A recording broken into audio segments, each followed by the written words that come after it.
The limits of debate in this country are established before the debate even begins, and everyone else is marginalized. They're made to seem either to be communists or some sort of disloyal person, a kook, there's a word, and now it's conspiracy. See, they've made that something that should not be even entertained for a minute, that powerful people might get together and have a plan. Doesn't happen. You're a kook. You're a conspiracy buff.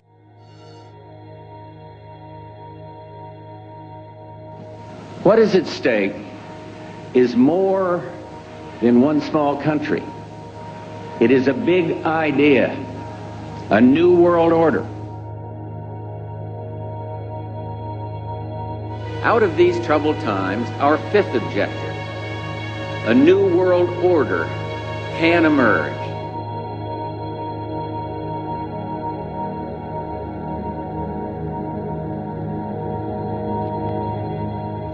В своем движении в другом направлении, к новому мировому порядку, I think новой цивилизации. Even that does not describe why the world has changed so much and why the world has turned so much toward a new world order and a new kind of civilization.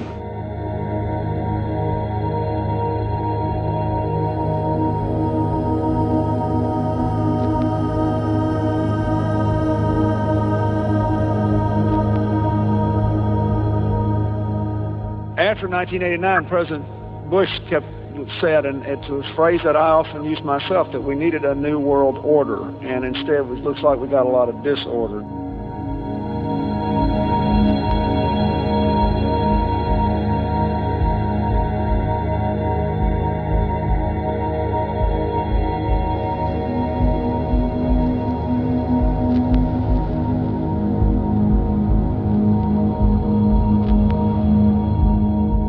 There is a chance for the President of the United States to use this disaster to carry out what his father, a phrase his father used, I think, only once, and hasn't been used since, and that is a new world order.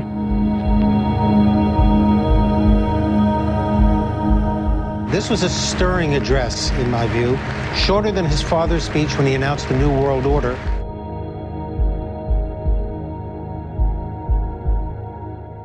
And it's only now that we can begin to understand that the world order that globalization brings and what it's going to look like, it's driven forward now not just by the balance of military strength, the Cold War times, or ordinary political power. It's being driven forward by a seismic shift in economic power that we see around us. We've got to give them a stake in creating the kind of world order that I think all of us would like to see. Thousands of people gathered to hear Barack Obama deliver key foreign policy speech on his current European tour. The Democratic presidential hopeful laid out his vision for America's place in a new world order, saying he was speaking as a proud citizen of the United States and a fellow citizen of the world.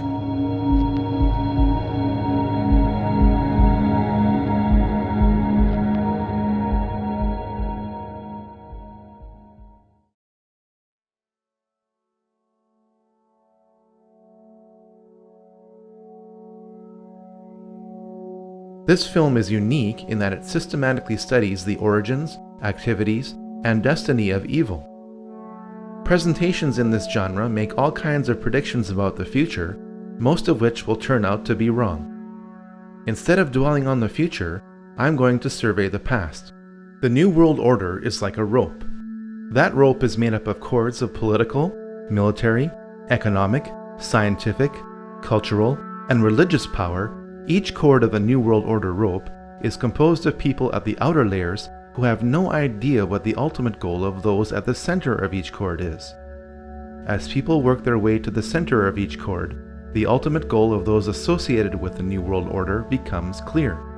A one-world government, a one-world economy, a one-world military, a one-world society, and a one-world religion, all enforced with absolute control under a single world ruler. This goal is not democratic. In fact, most people will not want this goal to be pursued because it limits their freedom. In spite of popular resistance, this goal is being achieved through secrecy and progressive conditioning to make the public want this goal. There is plenty of evidence that this goal exists. Pat Robertson has written in a book a few years ago that we should have a world government, but only when the Messiah arrives. He wrote, literally, any attempt to achieve world order before that time must be the work of the devil. Well, join me. I'm glad to sit here at the right hand of Satan. The primary driver of the New World Order is religion. After all, people act on what they believe. Financial control is a means by which the New World Order funds its primary tool, which is warfare. We must first understand the tool of warfare before we can grasp the matrix of control being applied to us. Once we understand these systems of control, we can then understand the belief systems of those who are controlling us. All this knowledge is necessary to form strategies of resistance to what you are probably not even aware of. But how did this mindset, control system, and tool of warfare get created?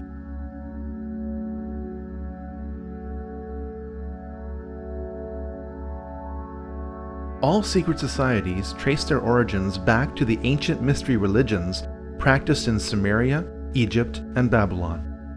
These ancient mystery religions were responsible for keeping a closed population in total subservience to a small elite, which were worshipped as gods, or as intermediaries between the masses and the gods. Knowledge is power. If you know when the next solar eclipse is going to occur and others around you don't, you can demand a lot from a primitive society when you threaten to darken the sun. People with secret knowledge of astronomy are going to try to keep that knowledge to themselves. The moment they share that knowledge, their power over any society is eliminated. Large groups of people can be held in check by belief systems given to them by a tiny elite which keeps a core of knowledge to itself. This is why the most powerful groups in any society operate in secret. In fact, the word occult does not mean evil. It means secret. You are not supposed to know the secrets of the elite. Once you discover and verify these secrets, you'll be shocked at how the elite control you. The very word secrecy is repugnant in a free and open society, and we are, as a people, inherently and historically opposed to secret societies, to secret oaths, and to secret proceedings. And there is very grave danger that an announced need for increased security will be seized upon by those anxious to expand its meaning to the very limits of official censorship and concealment. That I do not intend to permit to the extent that it's in my control. For we are opposed around the world by a monolithic and ruthless conspiracy that relies primarily on covert means for expanding its sphere of influence, on infiltration instead of invasion, on subversion instead of elections, on intimidation instead of free choice, on guerrillas by night instead of armies by day. It is a system which has conscripted vast human and material resources into the building of a tightly knit, highly efficient machine that combines military, diplomatic, intelligence, economic, scientific, and political operations. Its preparations are concealed, not published. Its mistakes are buried, not headlined. Its dissenters are silenced, not praised. No expenditure is questioned, no rumor is printed, no secret is revealed. Government at all levels must meet its obligation to provide you with the fullest possible information outside the narrowest limits of national security. And so it is to the printing press, to the recorder of man's deeds, the keeper of his conscience, the courier of his news, that we look for strength and assistance, confident that with your help, man will be what he was born to be, free and independent.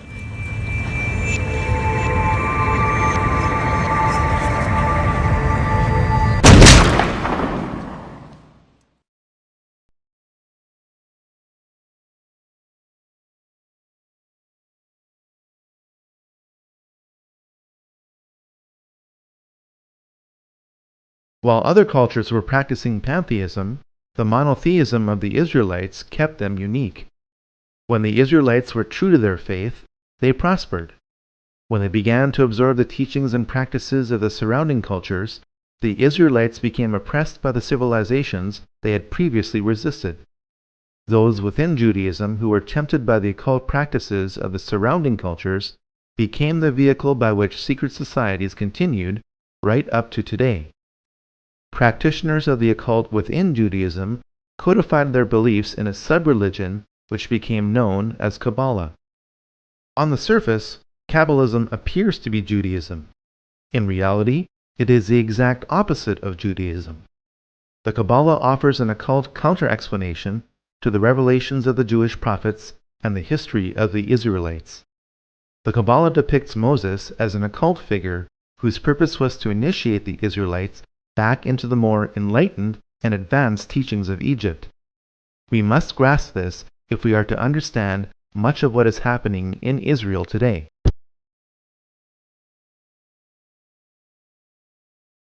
The emergence of Christianity during the height of the Roman era became a problem for the Romans.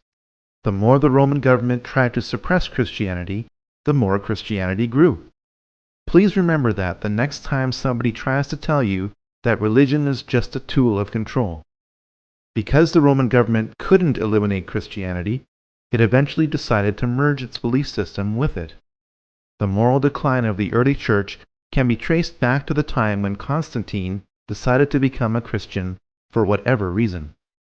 The beliefs of the Babylonians, Egyptians, Greeks, Eastern cultures, and Romans infiltrated much of Christianity as the Roman government merged with Christianity. At the heart of this infiltration was Gnosticism. Gnosticism means salvation through knowledge, while Christianity means salvation through Christ. Gnosticism has always been the primary driver of the New World Order.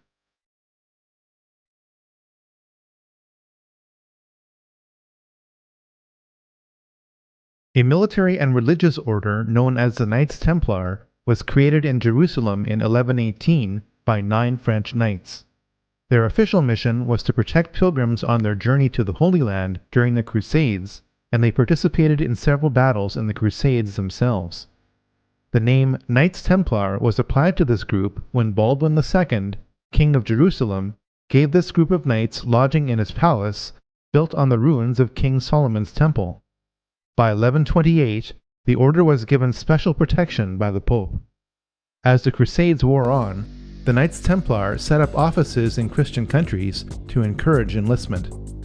The Knights Templar were a tax-exempt organization and received donations from crusading pilgrims in exchange for protection to and from Jerusalem. Because its membership remained dominated by the nobility, the Knights Templar were granted many favors by European rulers.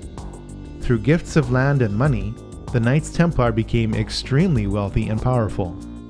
Pope Clement V resisted abolishment of the Knights Templar for years. Finally, after waves of public pressure, most notably from King Philip IV of France, the Pope ordered 54 Templars burned alive in Paris as punishment for conspiracy and Satan worship. The order was destroyed when the Grand Master of the Knights Templar, Jacques de Molay, was burned at the stake on March 18, 1314. Many of the Knights Templar fled to Scotland, Portugal, and to the island of Malta. Some of today's well-connected youth are still initiated into a secret society based on the Knights Templar, known as the Order of de Molay.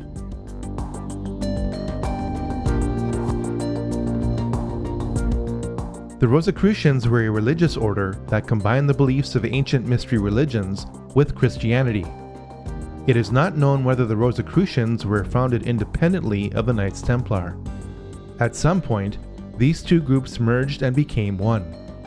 After the Knights Templar were abolished, the Rosicrucians became the key vehicle by which occult teachings were spread throughout Europe. This has also been the case in much of the Jesuit order as it led the Counter-Reformation.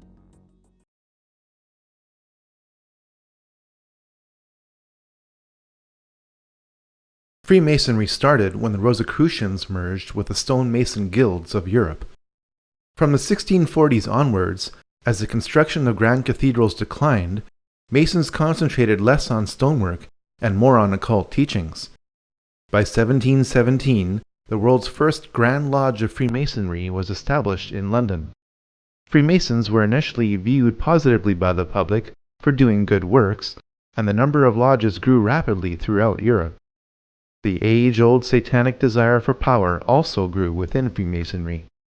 A secret society within a secret society, made up of only the highest levels of Freemasons, fathered a ruthless philosophy that is affecting us to this day. On May 1st, 1776, the Order of the Illuminati was born.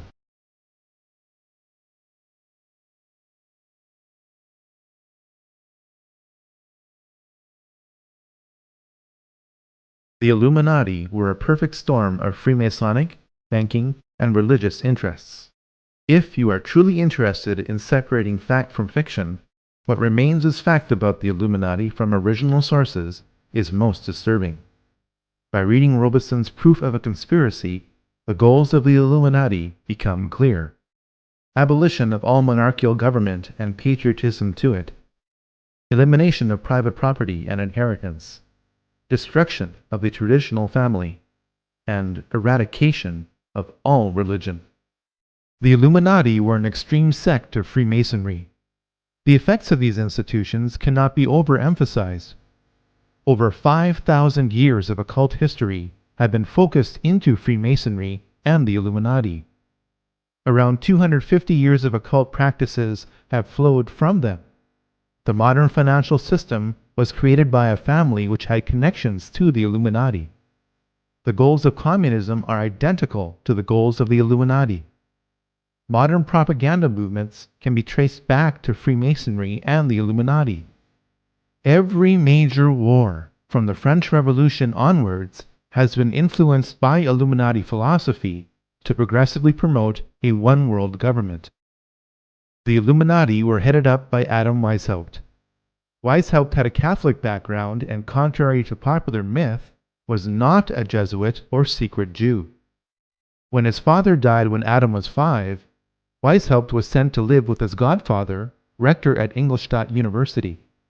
Because the university was a Catholic institution, the rector brought home many suppressed books, which Adam read. Weishaupt graduated with a Doctor of Law degree from the University of Ingolstadt in 1768. Though the Pope disbanded the Jesuits in 1773, they were still allowed to teach canon law at the university because they were the only ones who were qualified to do so.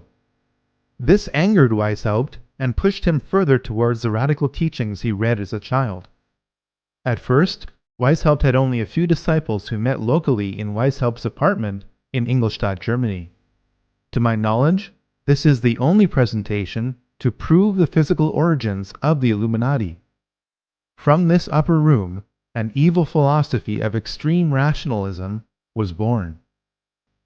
Weishaupt was initiated into the Masonic Lodge of Theodore of Good Counsel in Munich in 1777. Through his growing associations with Freemasons, priests, preachers, professors, dukes, colonels, and counts, Weishaupt worked to weave the Illuminati into the rope of Freemasonry. The nobility wished to become members of the Illuminati to establish more connections to advance their own enterprises and interests. Members of the Illuminati were gradually told the intentions of the group as long as they agreed with them and could be trusted to keep its secrets. In 1782, dozens of participants attended the Masonic Congress of Wilhelmsbad, which became the power base of the Illuminati.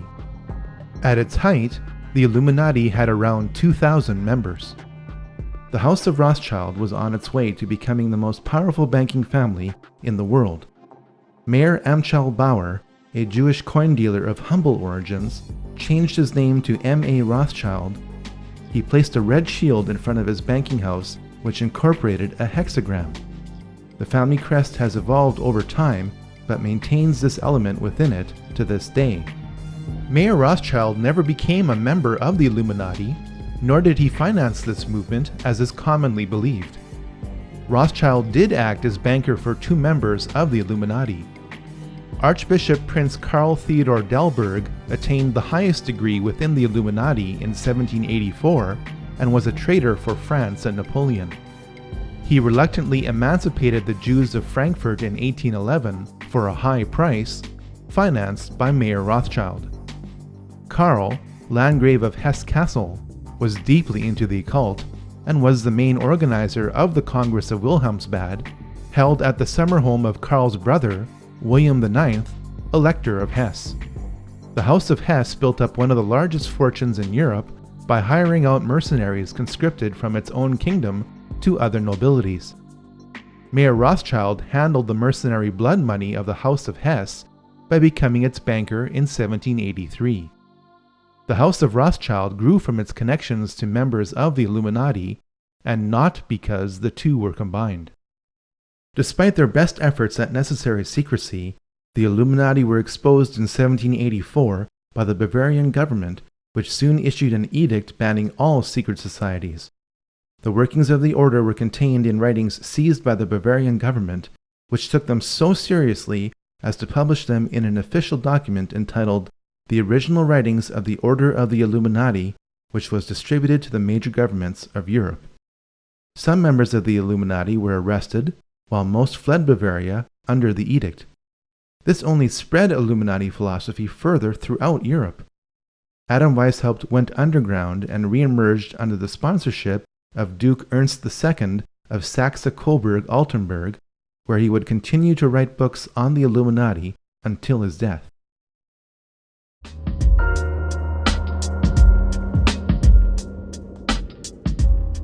Scattered from Bavaria, the Illuminati quickly re-emerged in France within pre-existing revolutionary groups, the largest of which was the Jacobin Club. The Jacobins, with the money from the Duke of Orleans, bought up and transported out much of the grain supply in France to create an artificial food shortage in 1789. The famine that resulted drove people to revolt. The Jacobins told the people to blame the famine on King Louis XVI and Queen Marie Antoinette. The fate of that French monarchy was sealed in the minds of the public when it was alleged that Marie Antoinette said, "Let them eat cake," in response to the famine. Jacobin propaganda pinned this saying on Antoinette to create maximum hatred for the monarchy. It worked.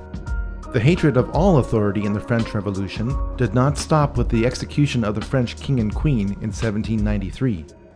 By the time the 6 successive waves of the French Revolution had passed, over 18,000 people had been guillotined without trial. Decapitated heads of the nobility were stuck on bayonets and paraded throughout the streets. The Christian calendar was abolished. The work week was lengthened to 10 days straight. By the time the French Revolution burnt itself out, it is estimated that this program killed 300,000 people, all in the name of liberty, equality, and fraternity. The world's first revolution, guided by the Illuminati, was complete.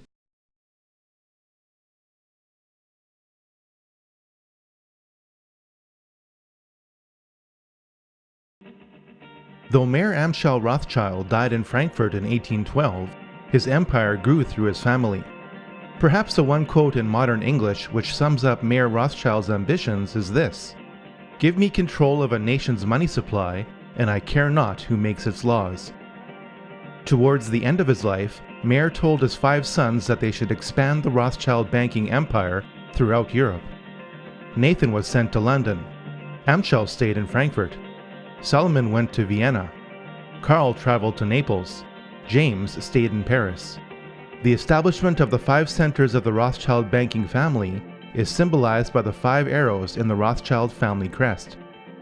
The alliance between the Rothschilds and Illuminized Freemasonry continued with this new generation. Freemasonry was a common element with Adam Weishaupt, 3 of the 5 Rothschild brothers, and Napoleon Bonaparte. Napoleon was initiated into Freemasonry in June 1798. Napoleon was part of the Inner Masonic Club, but his imperialist ambitions could not be contained. Keep in mind that Napoleon appointed himself as King of France in December 1804. Napoleon enjoyed immense success as Emperor of France, yet his policies contained a fatal flaw. Napoleon's Banque de France which would provide interest-free loans to the people of France, was a direct threat to the Rothschild banking empire. The Rothschilds decided to defeat Napoleon's army, not through military conquest, but by financial dominance. Napoleon needed so much money to finance his war that he agreed to sell all French territory in America through the Louisiana Purchase of 1804. Nathan Rothschild in England took Prince William's money transferred to Amschel Rothschild in Germany and used it to fund British forces. Jacob Rothschild in France was one of several banks helping to fund Napoleon's army. This means that the Rothschilds were busy funding both sides of the War of 1812. The modern financial system, started by the Rothschilds, has been funding both sides of every major war for 200 years. While the Battle of Waterloo was a defeat for Napoleon, it also was a guarantee of financial domination for the Rothschilds. Because the Rothschilds had a network of banking couriers throughout Europe, they were the only merchants allowed to pass through the English and French blockades. One of these couriers crossed the English Channel with the news that Wellington had won the war a full 24 hours before Wellington's own courier. Nathan Rothschild knew that he was armed with this critical information before anyone else was. He ordered his workers to start selling holdings of British war bonds. Other traders observed this maneuver and started selling their bonds in a panic. The bonds became worthless as everyone thought that Rothschild's action meant that Napoleon had won the war. Nathan Rothschild then instructed his traders to buy all the British bonds they could get. When London heard the news that England won the war against Napoleon, British bonds gained a level of value even higher than before the war began. The ownership of such a vast sum of high-value bonds meant that the Rothschilds literally owned the Bank of England. On top of all this, there were the profits to be made from loans to Europe to repair the damage done by Napoleon. From the Battle of Waterloo onwards, the interests of the British Crown and the Rothschilds were so intertwined that the Rothschilds were given titles of nobility. Eventually, through intermarriage, the Rothschilds became royalty.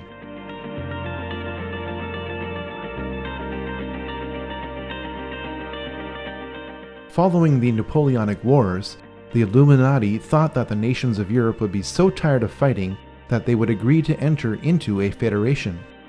Switzerland was declared to be a neutral country into which member kingdoms could deposit their money. Since the post-Napoleonic nations of Europe were heavily indebted to the Rothschilds, it could be argued that the Congress made Switzerland act as the modern version of the Knights Templar for the past 200 years. Now you know why Switzerland has acted as Europe's untouched bank during the European slaughters of World War I and World War II. The Congress of Vienna resulted in a treaty. Russian Tsar Alexander I opposed this treaty because he saw the Congress as an Illuminati takeover. The Rothschilds vowed that the Romanov dynasty would someday come to an end.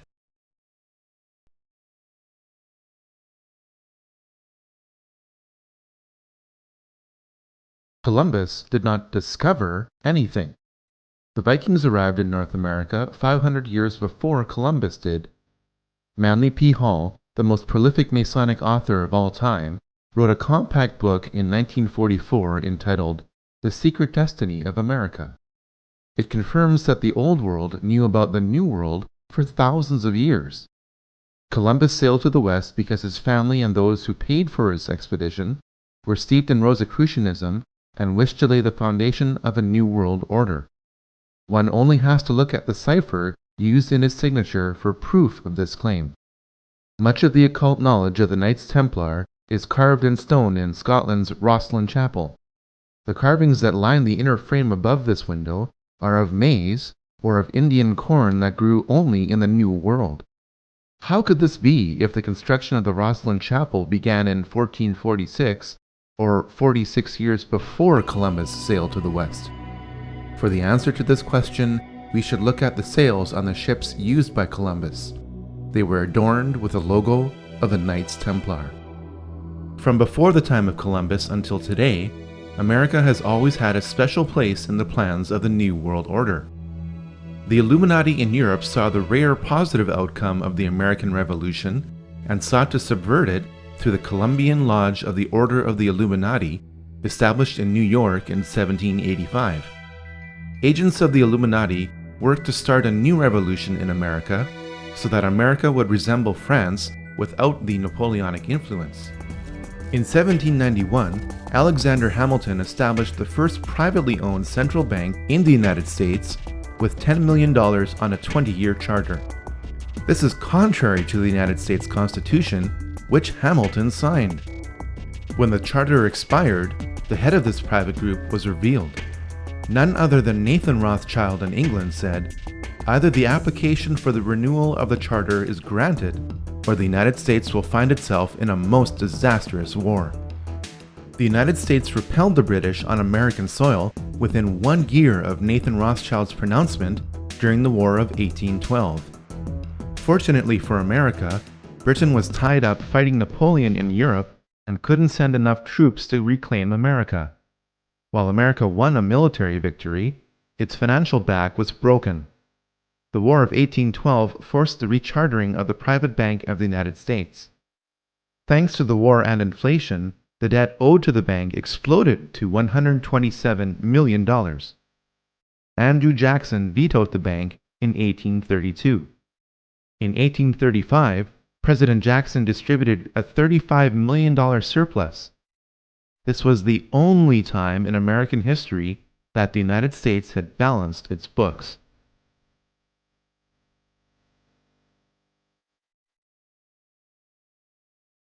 The Rothschilds had their sights set on reclaiming America. A divide and conquer strategy would be used by creating a conflict between the North and the South. The North was to be a British colony annexed to Canada under the control of Lionel Rothschild. The South was to be a French colony given to Napoleon III of France under the control of James Rothschild. Lincoln's main problem shifted from slavery, which he outlawed, to how he was going to pay for the defense of America against the international bankers who were destroying it. Lincoln came up with a brilliant solution called the greenback. The government would print its own interest-free currency that would later be redeemable in gold. The bankers wouldn't stand for this. On April 14, 1865, 5 days after the South surrendered, Lincoln was shot by John Wilkes Booth. Booth was a member of the Knights of the Golden Circle.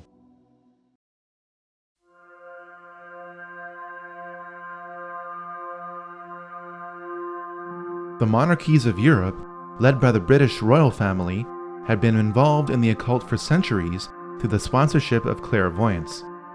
The British royal family is deeply Masonic. The Queen's cousin, the Duke of Kent, is British Freemasonry's Grand Master. There is even a Freemasonic lodge in Buckingham Palace. Though the current Queen says that she is not amused at this, she and her predecessors were often Masonic. It is a fact that much of the European nobility goes back to various houses, especially in England and France, which link the lines of the kings of England and the kings of Jerusalem. Fiction occurs when this link is used to create a mythology which states that the British people, led by their monarch, are one of the lost tribes of Israel. British Israel Freemasons also believe that since America was descendant from Britain, Americans who are of British Masonic descent are also one of the lost tribes of Israel. On the back of the US $1 bill, there exists a Star of David, hidden in plain sight. The British royal family is more German than it is English. Queen Victoria was married to Prince Albert of Saxe-Coburg and Gotha. Under pressure from anti-German sentiment created during World War I, King George V changed his family name to Windsor. When Princess Elizabeth wanted to marry Prince Philip of the House of Schleswig-Holstein-Sonderburg-Glücksburg, she faced the same problem that King George did. Prince Philip renounced his titles and adopted the surname of Mountbatten. All 4 of Prince Philip's sisters married into the German nobility, which embraced Nazi philosophy. Remember that Adam Weishaupt wrote more material on the Illuminati under the sponsorship of Duke Ernst II of Saxe-Coburg-Altenburg. Because Prince Albert was great-grandson of Duke Ernst II and consort to Queen Victoria, the British royal family are direct descendants of Ernst II. Since Duke Ernst II became a member of the Illuminati in 1783, it is not hard to see that the teachings of Adam Weishaupt are being used by the British royal family today. The British monarchy was involved in 2 wars with China over opium. From about the mid-17th century onwards, Europe had a huge trade deficit with China. Europe wanted Chinese tea, silk, and porcelain, but China did not want as much of what Europe had to offer. This trade deficit problem was made worse by the fact that Chinese emperors demanded to be paid in silver and gold coin. The problem was solved when British traders began importing opium into China from India.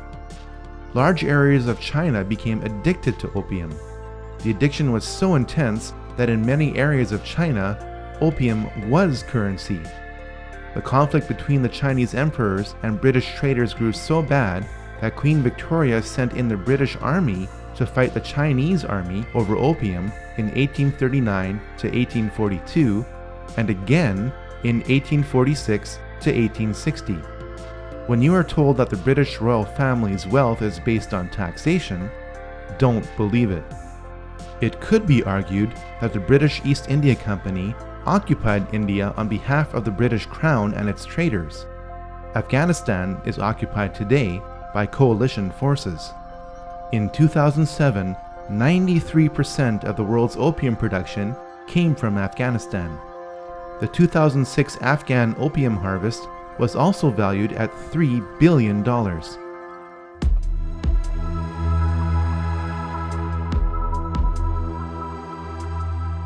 The Round Table groups are the most influential and interconnected secret societies in the Western world. While Cecil Rhodes did not start any of these groups, he was instrumental in ensuring that they worked together toward a common goal. In 1966, Georgetown University history professor Carroll Quigley defined this goal in a massive work entitled Tragedy and Hope. One of the members of the Round Table groups sponsored Carroll Quigley, who was given access to their secret records to produce what the group thought would be an internal publication. As a teenager, I heard John Kennedy's summons to citizenship. And then, as a student at Georgetown, I heard that call clarified by a professor named Carroll Quigley, who said to us that America was the greatest nation in history because our people had always believed in 2 things: that tomorrow can be better than today, and that every one of us has a personal moral responsibility to make it so.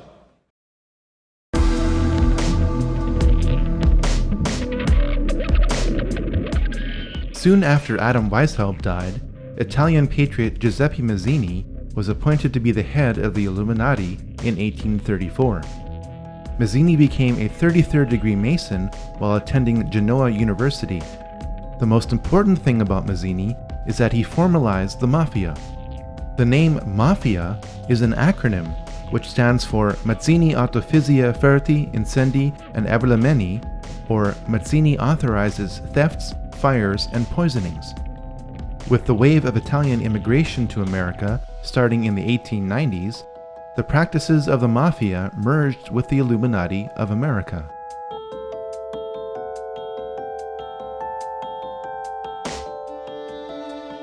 Next to Adam Weishaupt, Albert Pike is the most influential Freemason in history. Pike was asked by American Freemasons to reform its rituals. He did so in a Masonic handbook entitled Morals and Dogma of the Ancient and Accepted Rite of Freemasonry, published in 1871. The Knights of the Golden Circle, or KGC, was a Masonic organization dedicated to establishing a golden circle of territories between Mexico, Central America, the Caribbean, and the southern states, which would officially sanction slavery. Albert Pike was associated with the KGC and created several spin-off groups from it, including the Ku Klux Klan. While he was Sovereign Grand Commander of the Scottish Rite of Freemasonry, Albert Pike created his own office of Chief Justice of the KKK. This is also borne out at the location of his statue, which is in Judiciary Square in Washington, D.C. Albert Pike is responsible for inflaming racial tensions that were the official cause of the U.S. Civil War. Now you can understand how the American Civil War was really about who would control the money supply of the United States, and that slavery was a secondary issue in this conflict.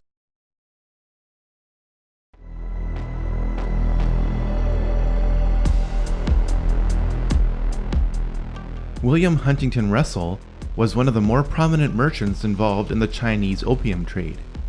Born in America, Russell did what most wealthy businessmen did during the Industrial Revolution: protect his assets from taxation by establishing a tax-free foundation. The tax-free foundation that Russell and Company established based on opium revenue was the Russell Trust.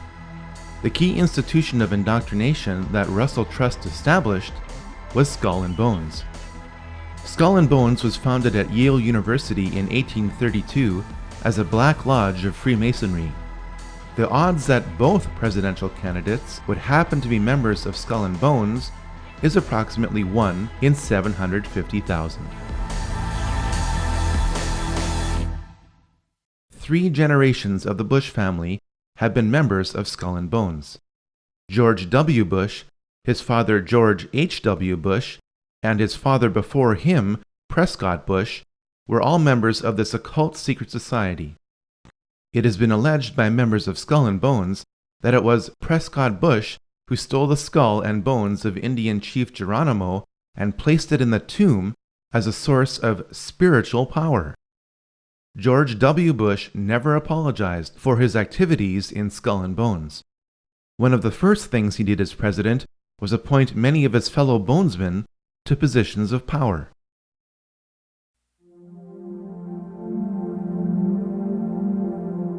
Georg Hegel was a German philosopher who came up with a basic system for achieving the goals of the Illuminati called the Hegelian dialectic. This system is based on 3 steps. In step 1, a rogue government will create the problem that harms or even kills its own citizens. This deception is known as a false flag attack.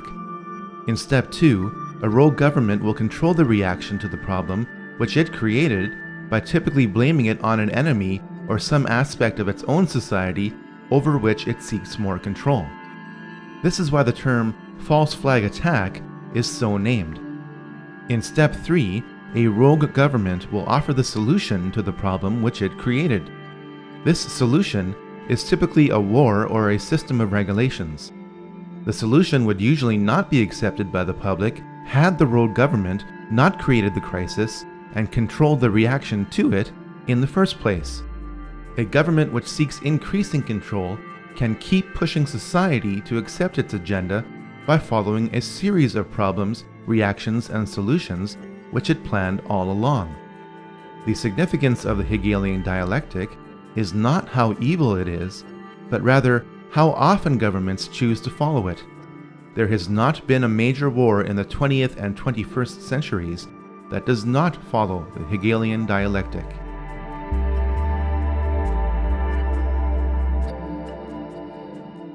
Though his family converted to Christianity, Karl Marx became a Satanist during his university years.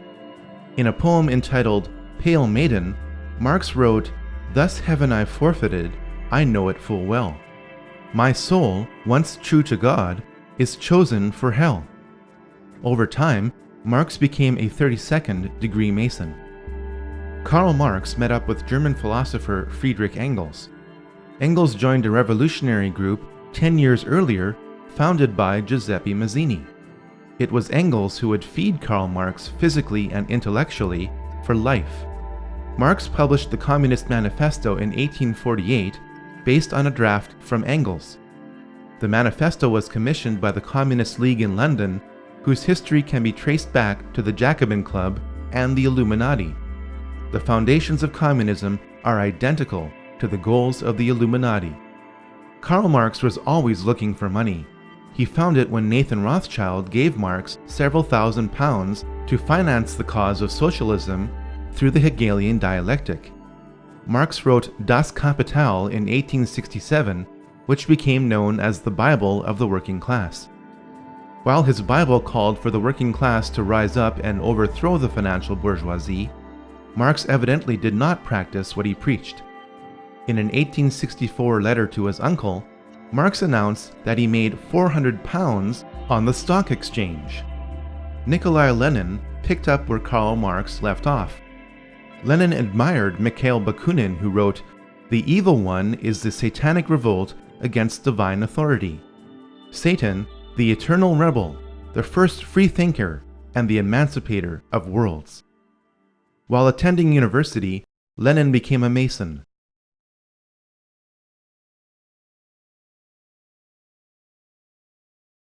Stopped by Andrew Jackson and delayed by Abraham Lincoln, the international bankers finally seized control of the financial system of the United States. On December 23, 1913, the Federal Reserve Act passed through Congress when most congressmen were home for Christmas. President Wilson promised to sign the Federal Reserve Act in exchange for campaign contributions.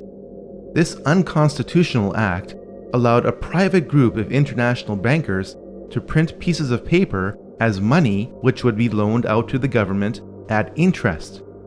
Leading directly or indirectly through their agents, the most prominent members of this group were J.P. Morgan, J.D. Rockefeller, Jacob Schiff, and Max and Paul Warburg. Every member of this group was connected in different ways to the Rothschilds. The international bankers wasted little time in doing what they do best: finance wars.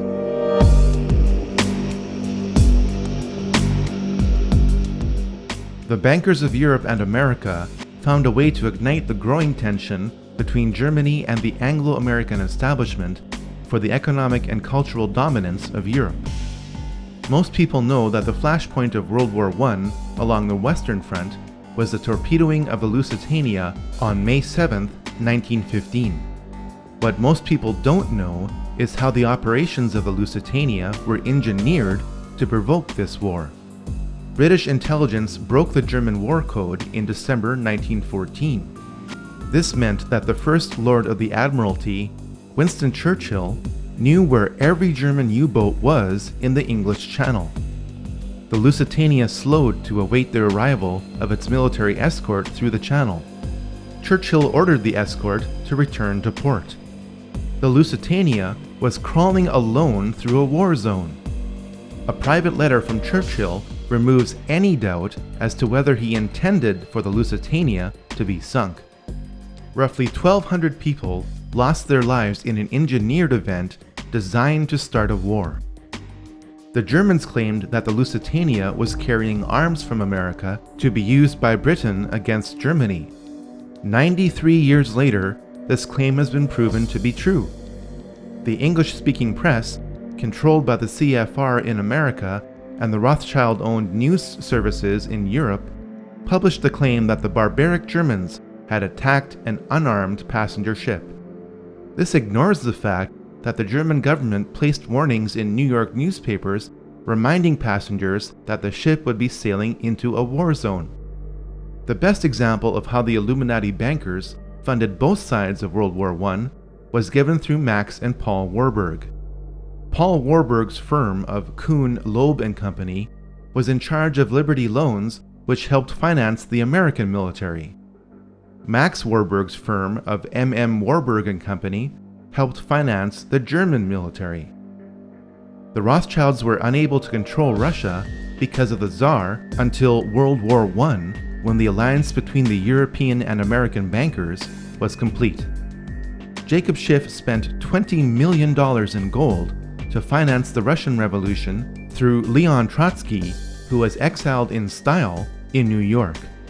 Of the 384 commissars that were to make up the new Russian government, 264 had come from the United States. When the ship carrying the men and materials for the revolution were seized at the port of Halifax by Canadian authorities, President Wilson secured their release by stating that if they weren't let go, the US would not enter the war. Lenin, exiled in Switzerland, promised to make peace with Germany if he overthrew Russia's temporary government. He was placed in a sealed railway car with $5 million in German gold and was sent to Russia. When the elections were held in November 1917, Lenin's communists received only 24% of the vote. Lenin had to use force in order to represent the people. The United States stepped in with enormous amounts of food and relief supplies as famine gripped Russia while Lenin took control of it. This opened the door for American industrialists and financiers like J.D. Rockefeller to build the infrastructure of Russia. The net effect was that America continued to support the communist revolution. This support was extended as power was transferred from Lenin to Stalin in spite of Stalin's ruthlessness. World War I ended according to the master plan of the 20th century Illuminati financiers. They knew that communism could only continue so long as capitalism supported it. The financiers also knew that the oppressive chains of the Treaty of Versailles would be broken by a leader who would eventually rise up from within Germany. Welcome to the first round of Problem, Reaction, and Solution.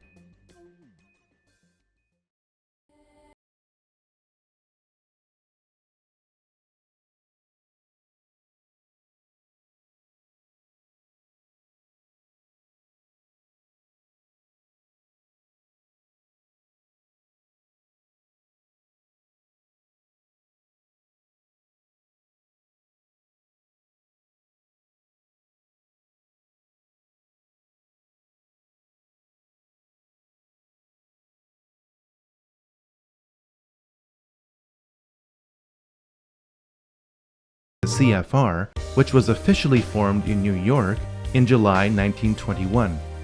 Its logo features a rider on a white horse giving a Masonic salute. The Latin word in the logo means everywhere. The CFR in New York is the counterpart to the Royal Institute in London. Both groups are members of the Round Table groups. The same bankers which established the Federal Reserve in 1913 funded the CFR through dozens of tax-free foundations. If you want to catch a ride in the Anglo-American machinery of the Illuminati today, you will agree to be told what to do. It's good to have an outpost of the council right here down the street from the State Department. We get a lot of advice from the council, so this will mean I won't have as far to go to be told what we should be doing and how we should think about the future. It's good to be back at the Council on Foreign Relations. As Pete mentioned, I've been a member for a long time and was actually a director for some period of time. I never mentioned that when I was campaigning for re-election back home in Wyoming. The goal of the Royal Institute and the CFR is nothing less than one world government. In 1950, CFR member James Warburg testified before the Senate Foreign Relations Committee and said, "We shall have world government whether or not you like it, by conquest or consent."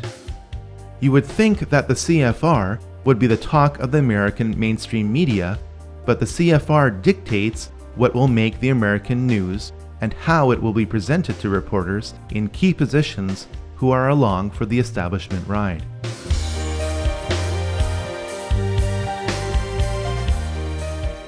Following World War I, the League of Nations was the first popular attempt at creating a world government.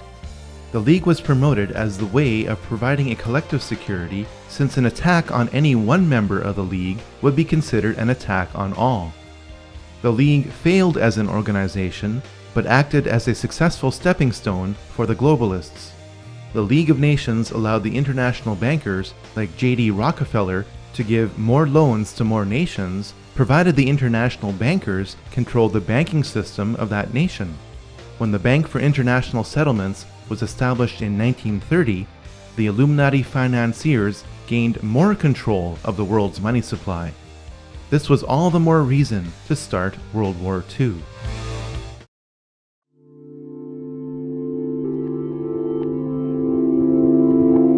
Adolf Hitler was offered as the manufactured solution to the burden imposed upon Germany by the Treaty of Versailles. The event Hitler created to take control of Germany was engineered through a false flag attack. We now know that Hitler had his henchmen set fire to the German parliament, known as the Reichstag, in 1933. The fire was blamed on communist agent Marinus van der Lubbe in a huge show trial. In reality, van der Lubbe was a mentally handicapped individual picked up off the streets. Hitler's mighty war machine was funded and created by Wall Street. The Treaty of Versailles induced Germany to default on its debt. The Dawes Plan replaced the treaty after 5 years and allowed links to be made between American and German industry and finance. From the mid-1920s to the late 1930s, through the Bank of International Settlements, over $135 million was loaned to the German electrical, steel, and chemical industries from Wall Street. The profits on these loans were considerable. Without the technology for extracting petroleum from the German coal fields supplied by Rockefeller-owned Standard Oil of New Jersey, the Nazi war machine would have ran out of gas. One of the funders of the Nazi war machine was Prescott Bush, father and grandfather of 2 U.S. presidents. According to files from the U.S. National Archives, Prescott Bush was a partner in Brown Brothers Harriman.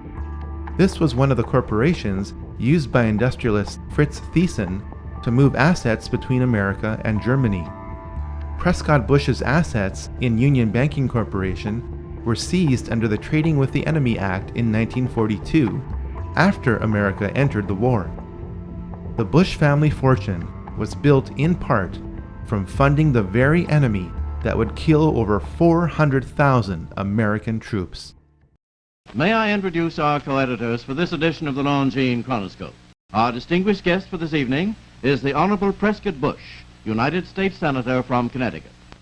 I think we have made, just in this year, very marked and noticeable progress in connection with the Cold War. Included in that, too, should be our efforts to get at this subversion business within our own government. The ideologies of the Nazis and the Communists were set against each other by the Illuminati financiers in a dialectical struggle. Both ideologies are flawed and use the same means to produce the same result. The Illuminati financiers chose to eliminate the Nazi movement and preserve communism for one very important reason.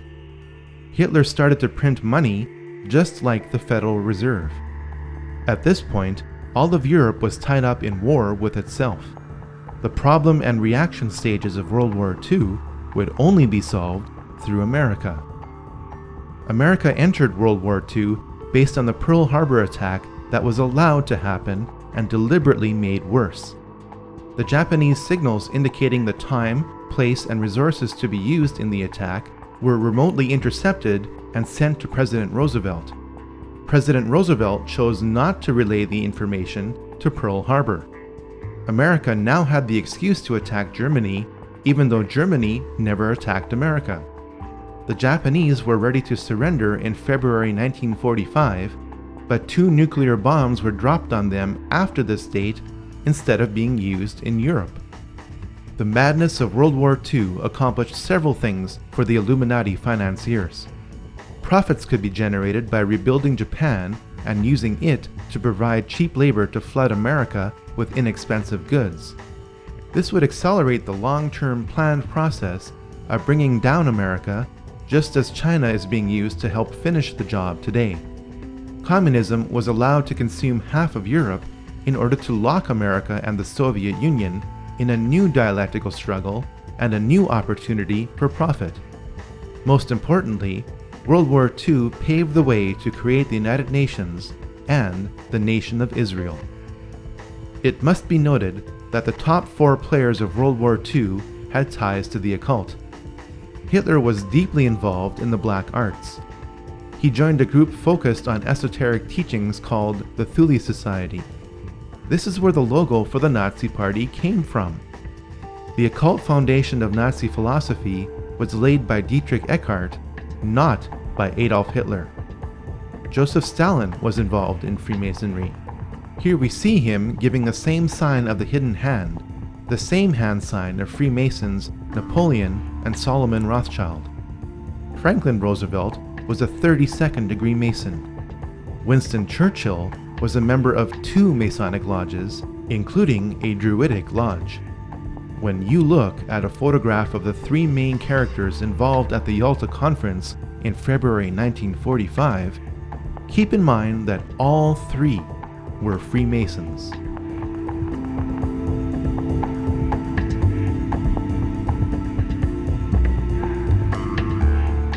The United Nations was the second prearranged attempt at world government, offered as the solution to future conflicts like World War II. To help prevent the pivotal United States from backing out of the United Nations, as it did with the League of Nations, the UN was to be located on American soil with land graciously donated by John D. Rockefeller Jr. Through its domination of the American media, the CFR conditioned the United States to accept the increasing role of the UN in the drive for world government.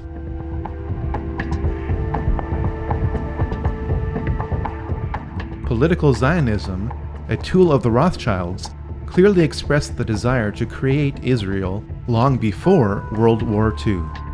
This is documented in the Balfour Declaration of 1917. Arthur James Balfour of the British Foreign Office announced that it was the will of His Majesty's government to establish a Jewish homeland in Palestine. This official policy was given to the World Zionist Federation of Great Britain, headed by Lord Rothschild, over 30 years before Israel was created.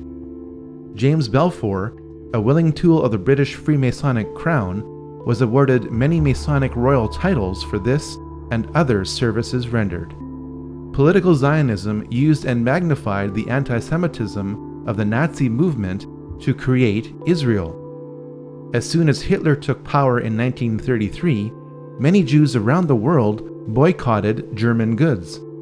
The political Zionists in Palestine negotiated a secret deal with the devil.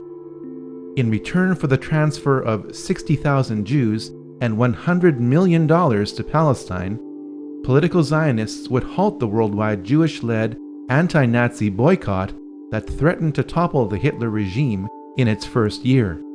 Over 40 million Chinese died in a 25-year period under the dictatorship of Mao Zedong, yet all you probably know is the phrase 6 million Jews.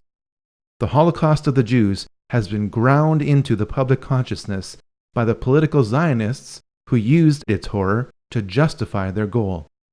Theodor Herzl's dream was realized when the flag he proposed, based on the Rothschild hexagram, flew over Israel in May 1948.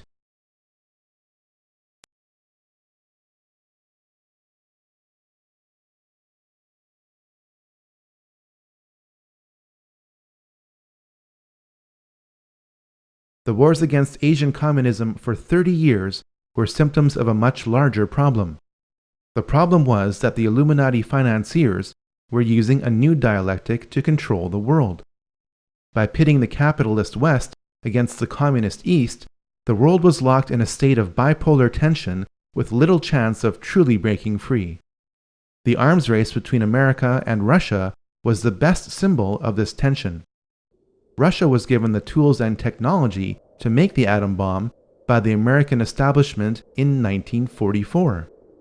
In spite of this, Russia and America spent over $5 trillion on weapons that would have guaranteed mutually assured destruction many times over. In his closing speech to the nation in January 1961, President Eisenhower warned about the military-industrial complex.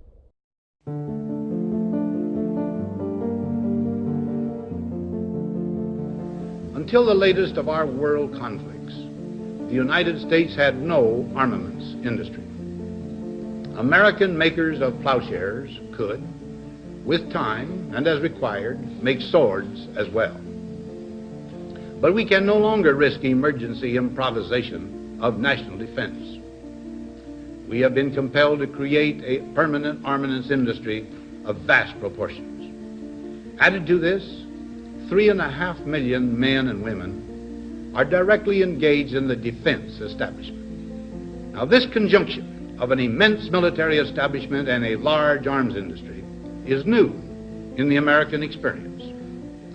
The total influence, economic, political, even spiritual, is felt in every city, every state house, every office of the federal government.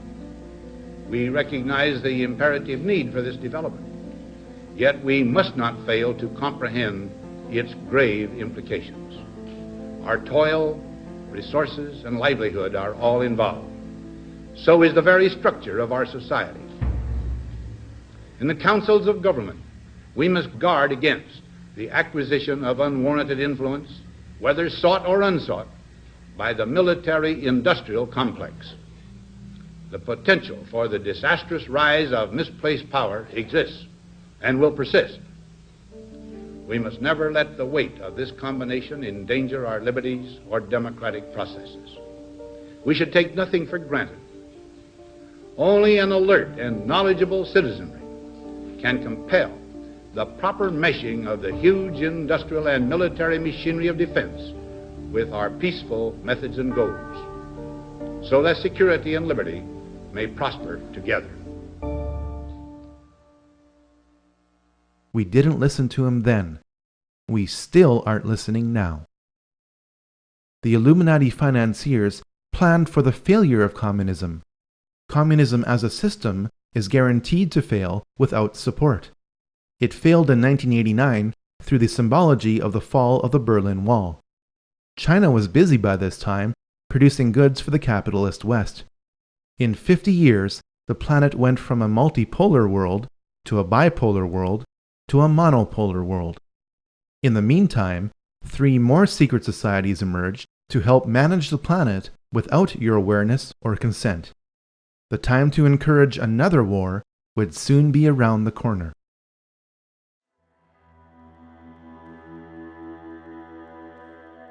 The Bilderberg Group got its name from the Bilderberg Hotel in Oosterbeek, Holland, the site of the group's first modern meeting.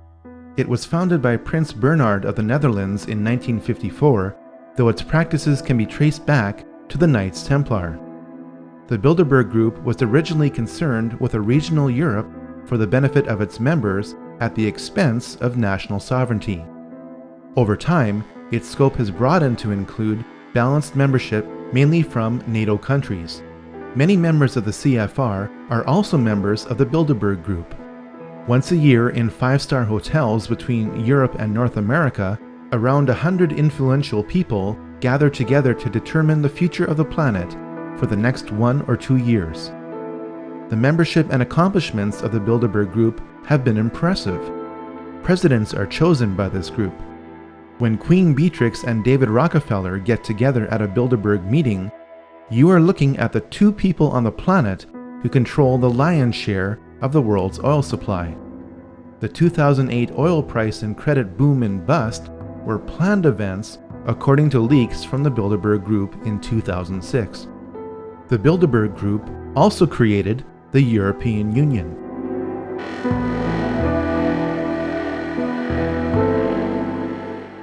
The Club of Rome promotes peace and prosperity, but does so in a way that advances world government at the expense of national sovereignty.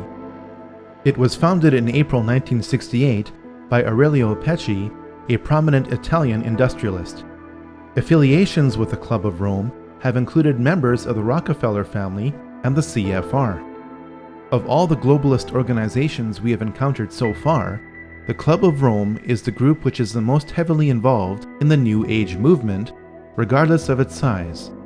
This group specializes in promoting neo-feudalism to justify social and economic control.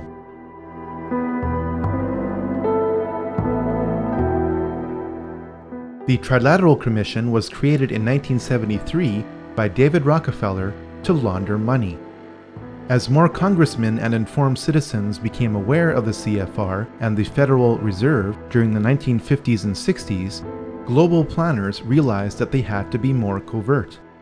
Their American and European money would have to be sent to Japanese industrialists and Arab oil magnates who would use it to buy up Western businesses and real estate. With this system in place, economic woes in the West resulting from the globalists' control could then be blamed on the Japanese and Arabs. Arab leaders who couldn't agree on anything for centuries suddenly came together to create the OPEC oil embargo of 1973. High gas prices made the Americans flock to Japanese cars. This system of Western, Eastern, and Middle Eastern trade promoted global interdependence and made lots of money.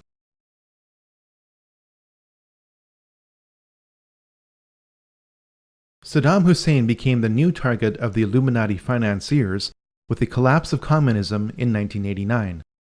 White House Special Envoy Donald Rumsfeld met Saddam in December 1983. Rumsfeld gave Saddam the gas he used to kill thousands of his own people, but that didn't matter to the elite. What did matter was that Saddam was pumping too much oil to get rid of his foreign debt. This lowered oil prices by flooding the oil market, angering OPEC nations. It also lowered the value of the US dollar because it was the world's reserve currency and oil is traded in US dollars. Saddam was becoming independent and had to be stopped. US Ambassador to Iraq, April Glaspie, met Saddam in July 1990. When Saddam asked the ambassador what the American response would be if he were to invade Kuwait, the ambassador replied, "We have no opinion on the Arab-Arab conflicts, such as your dispute with Kuwait." Saddam bit on the bait and invaded Kuwait 1 month later. Operation Desert Storm followed in 5 months in January 1991.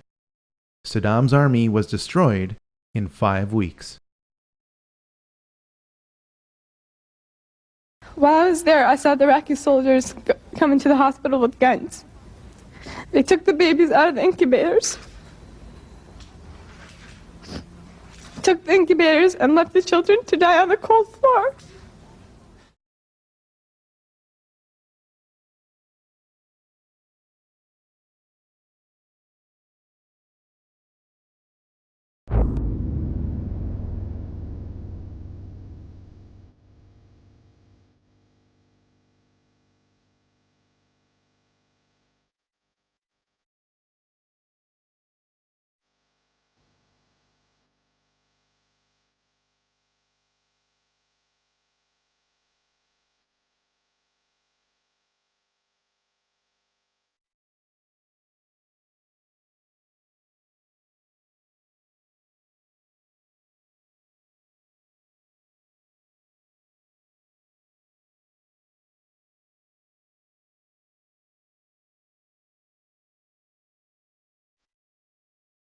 All right, we are now led to understand that there are also firings in another city in Saudi Arabia. CNN's Carl Rochelle is here with me, just came up.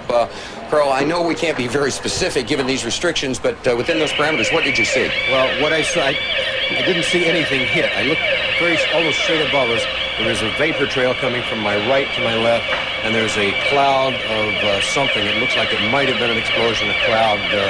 I'd say...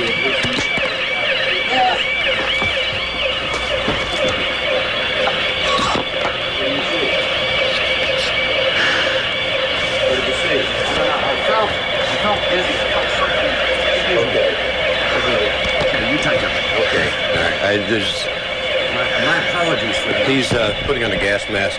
There hasn't been any gas dropped here that we could tell. You smell anything?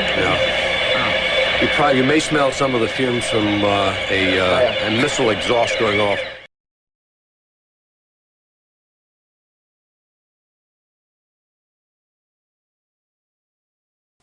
Je suis un journaliste américain. Oh, I love this country so much. You guys just don't have a clue. This is a Scud. You can tell it by its distinctive label.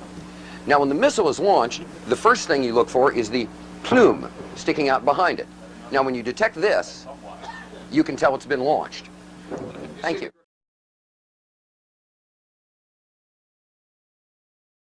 Have you sniffed any rocket fumes lately? You got a gas mask around, bud? Oh, I get it. Oh, I see. That's good. And yeah, I thought it was.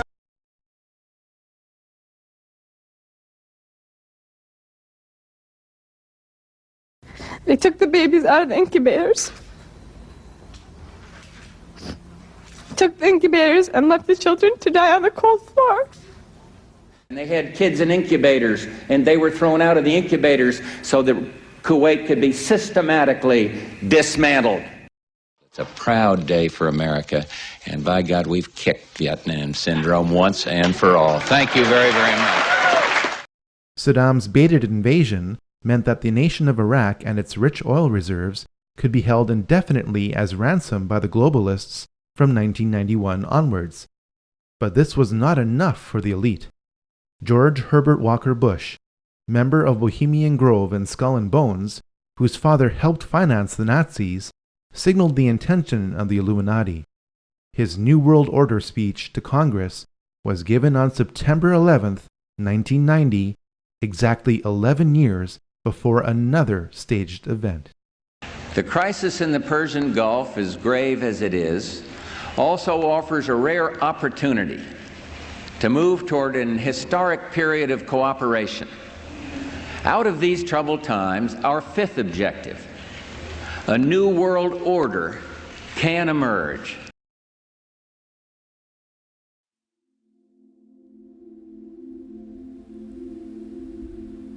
People are still bewildered by what happened on September 11, 2001. This brief study cross-examines the mechanics, the men involved, and the motives for what happened on that day.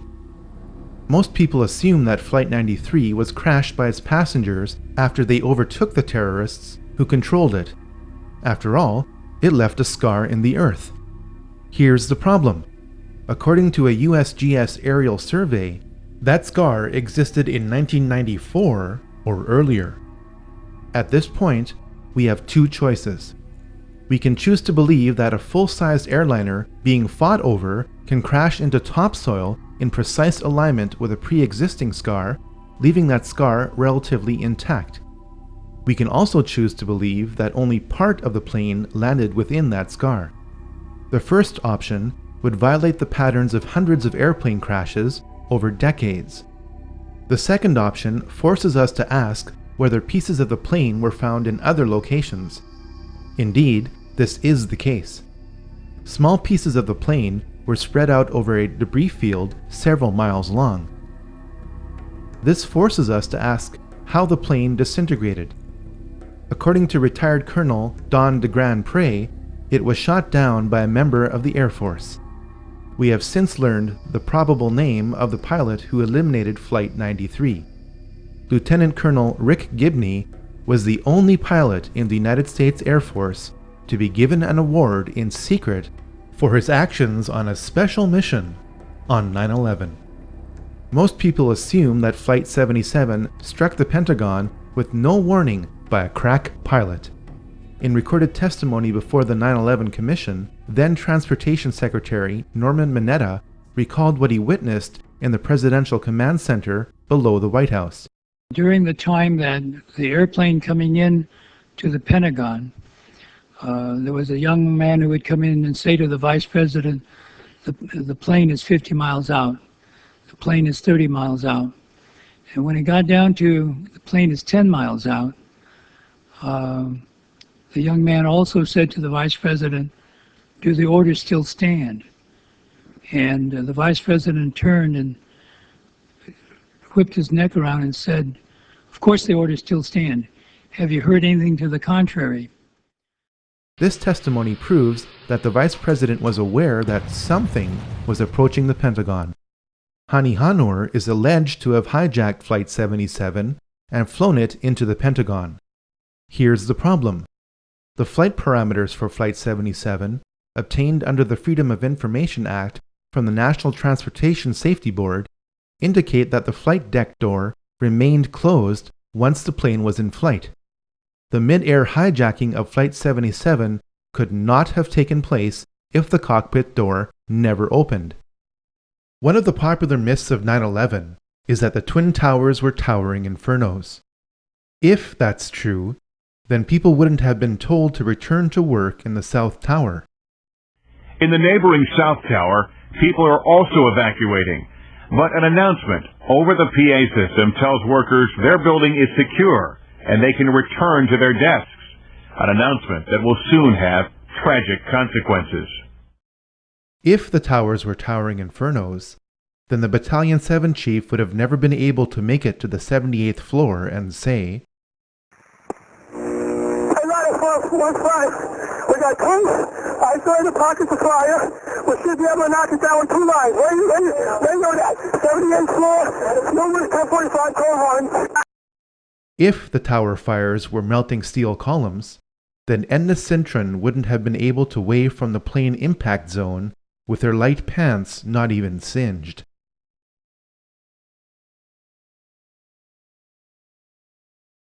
The collapse of Building 7 forces us to consider other possibilities for the collapse of the Twin Towers. Here's the problem. Building 7 was not hit by a plane and not splashed with burning jet fuel, yet at 5:20 p.m. on September 11th, Building 7 fell exactly like the Twin Towers did.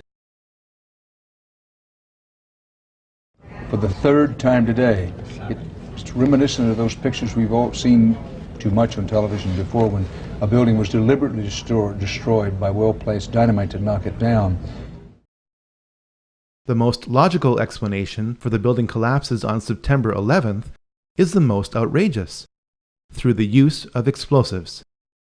All explosives leave residues. A 2009 peer-reviewed scientific paper has been published in the Open Chemical Physics Journal proving that explosive residues of specialized thermite, which could only have been made in advanced military labs, were found in preserved dust samples from the remains of the buildings. Jet fuel is premium-grade kerosene which cannot melt steel. Thermite is a mixture of iron oxide and aluminum. When ignited, it burns at over 2,500 degrees Celsius to instantly liquefy steel. There is plenty of evidence that thermite was used on that day and that it kept reacting for weeks after the buildings collapsed. You'd get down below and you'd see molten steel running down the channel rails. Like you're in a foundry. Yeah, like lava. Like lava. From a volcano. In addition to thermite, 2 other types of explosives were used to level 3 buildings on 9/11. The job of the shape charge is to cut steel H-beams. The way we do this is by cutting the beam at an angle, which, through a series of beams cut at the same angle, will tend to make the building shift over and walk. Shape charges were used to slice through posts at an angle, not straight across, for a reason. And the 4-1 should have taken a couple of companies that they were leaving back. Go gas another. You want to call your mother or something? You gotta get back to here. We made it outside. We made it about a block. We made it at least 2 blocks, and we started running. Floor by floor, it started popping out. It was if they had detonated. Yeah, if they were planned to take down a building. Boom, boom, boom, boom, boom, boom, boom.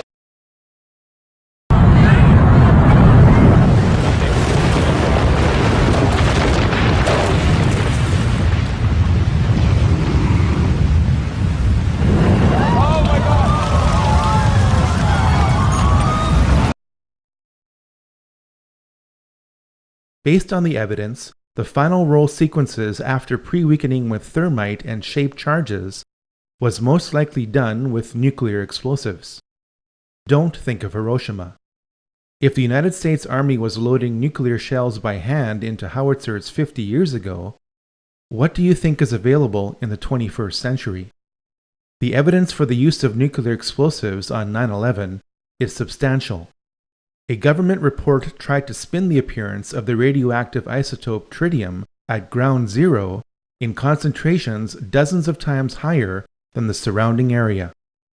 Hundreds of cars at ground zero burst into flames from the inside out. This is explained with a characteristic electromagnetic pulse of nuclear explosions overloading the vehicle's electronics, causing the vehicles to ignite. It would be foolish to conclude that aviation-grade kerosene would cause this kind of selective damage while leaving truckloads of loose paper around the site untouched. Toxic fumes produced by fires from the continuously reacting thermite and radiation from the final roll sequences explain why 7 out of 10 people with significant exposure to ground zero are dying from a host of illnesses. If explosives were used to destroy buildings on 9/11, they would have had to be placed in the buildings. This is made easier when there was an unprecedented power down in the World Trade Center complex for alleged electronic upgrades on the weekend before September 11, 2001. Is it just a coincidence that the president's brother, Marvin Bush, was on the board of directors for the firm providing security at the World Trade Center? Is it also a coincidence that the firm's contract with the World Trade Center ended on September 10, 2001?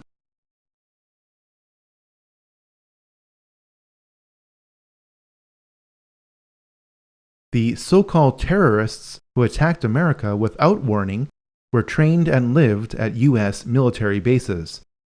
The radical Islamic terrorists of 9/11 got drunk in a Florida bar, paying for their drinks with a wad of cash. Some of the terrorists who died in 9/11 have turned up alive and well.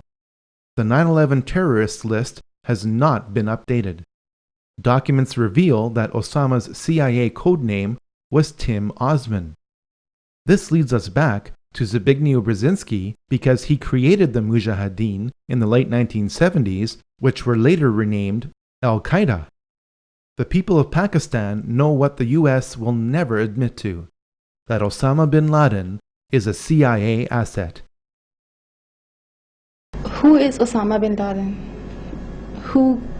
He's just a character created by America. Well, actually, 98% of Pakistan would probably follow along the same line. They believe that Osama is basically a CIA agent who is working undercover to put a bad image of Islam. Really? That land over there is yours. You'll go back to it one day because your fight will prevail and you'll have your homes and your mosques back again because your cause is right and God is on your side. Good day. This is assuming that Osama is still alive and that the conveniently timed release of new Osama recordings aren't faked. This brings us to why 9/11 occurred. James R. Bath met George W. Bush during their time at the Texas Air National Guard. Both were kicked out for being AWOL. Through a trust agreement created in July 1976, James Bath was authorized to invest money from Salem bin Laden, father of Osama bin Laden. This was at the time when George Bush Sr. was director of the CIA. 3 years later, James Bath bought 25,000 shares in Arbusto 79 Limited, George Bush Jr.'s oil company. The Bushes do business with the bin Ladens. The Saudi bin Laden Group makes its money from being the main construction conglomerate of the House of Saud. The Saudis make their money from supplying oil to America to create an artificial demand for the US dollar. Oil, the dollar, and war, the House of Saud, the House of Bush, and the House of bin Laden are all connected. George Bush Sr. was a member of the Carlyle Group, a venture capital firm heavily invested in arms sales. On the morning of September 11, 2001, George H.W. Bush was president when the Carlyle Group hosted a conference at a Washington hotel. Among the guests of honor was a valued investor, Shafiq bin Laden, brother to Osama.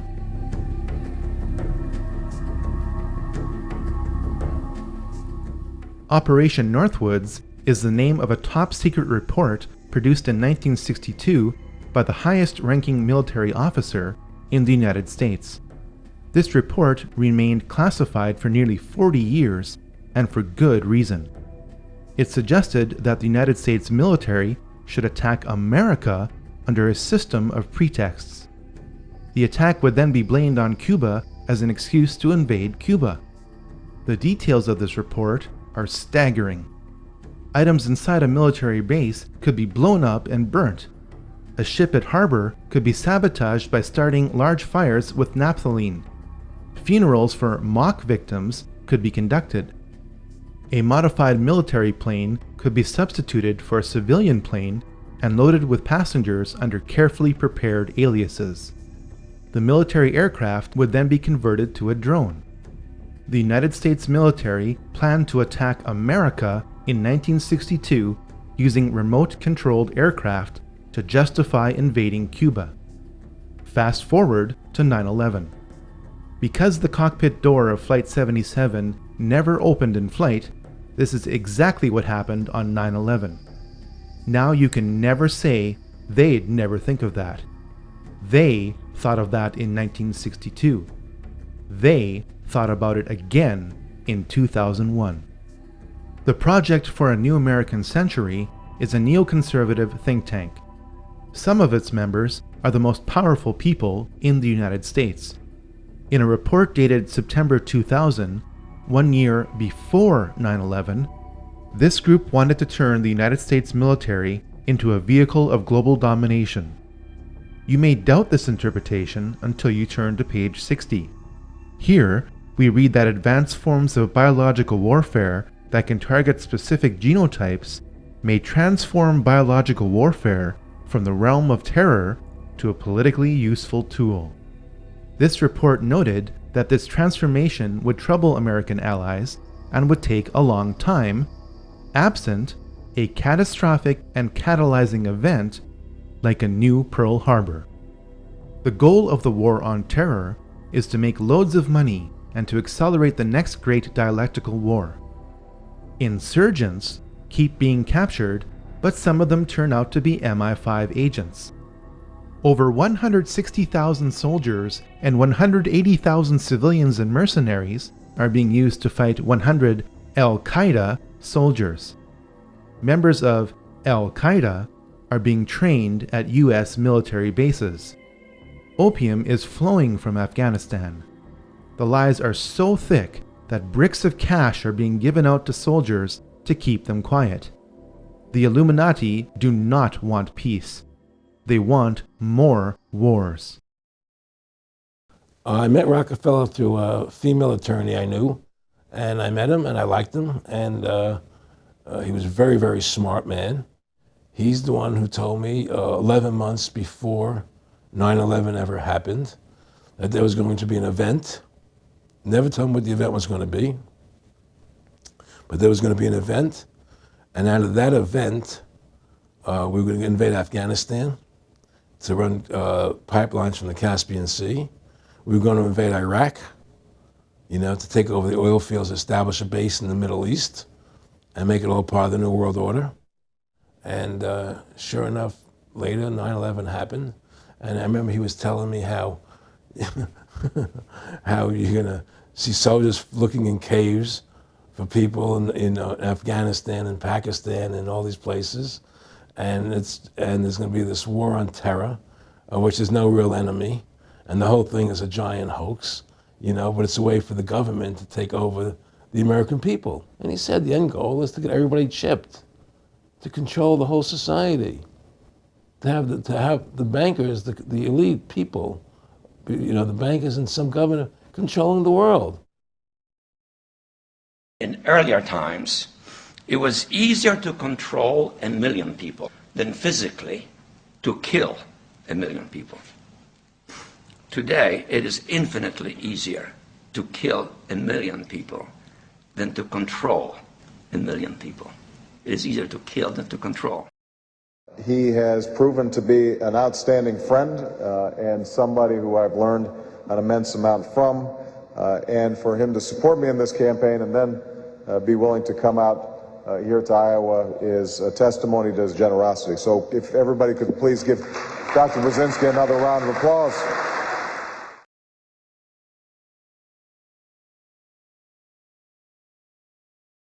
So far, we have learned that over 5,000 years of ancient mystery religions have filtered themselves into Illuminized Freemasonry by the mid to late 1700s. We have learned that every major war since the French Revolution has been manipulated through the Hegelian dialectic to provide more control to the Illuminati. We have also learned that Israel was an Illuminati creation. But where are we going from here?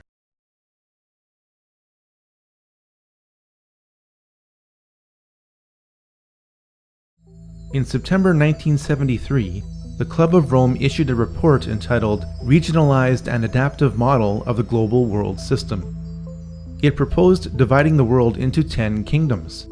Yes, it actually used the phrase 10 kingdoms. While the boundaries of these 10 kingdoms are subject to change, it is their proposal that is the point.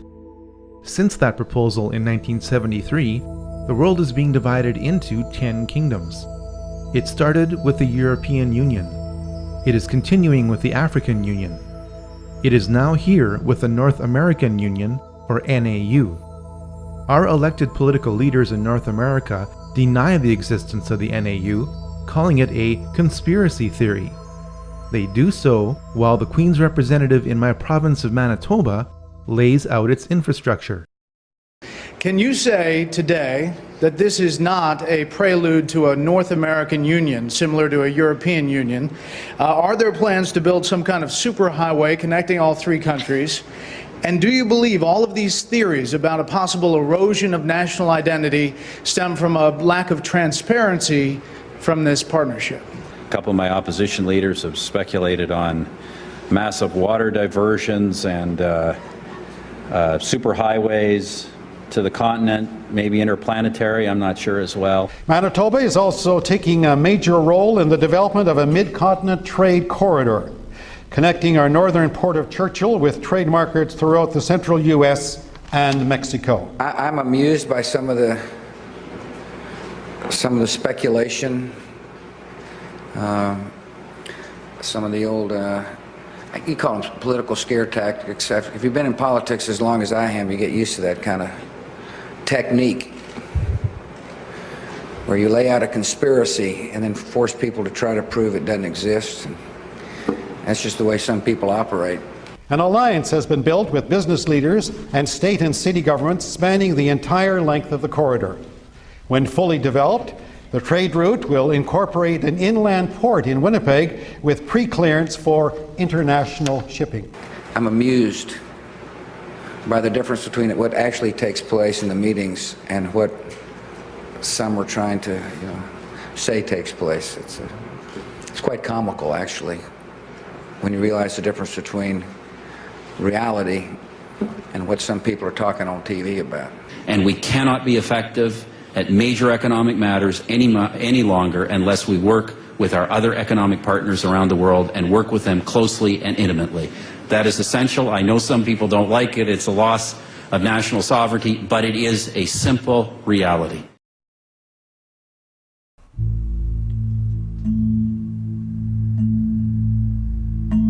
A lot of people are wondering about the future of America. New York is a dominant multicultural city. New York is also home to the United Nations, the premier organization of world government. The United States was allowed to become the world's biggest debtor nation when it became bankrupt in 1933, eventually along with all other nations, because your birth certificate is a bond. You are pledged as collateral on the debt of your nation. You are traded as a human resource on the stock exchanges of the world, especially in New York, the home to the world's largest stock exchange. Perhaps the greatest sign of America's pending destruction is on the back of the US $1 bill. You have been told that the bird on the right is an eagle. That's not what Manly P. Hall viewed it as. He knew that it was a phoenix, the ancient mythological bird of fiery rebirth. The phoenix is used to describe how old systems of power are deliberately destroyed to produce new systems of power. The system of power that is being built now is described on the left side on the back of the US $1 bill. You have been told that the Latin phrase Novus Ordo Seclorum means a new order of the ages. If you understood what the Roman poet Virgil meant when he wrote what this phrase is based on, it means God hath favored our undertakings, new order secular, or new world order. The occult purpose of America is to usher in the new world order on the back of what appears to be a trusted democracy. This purpose is hidden in plain sight.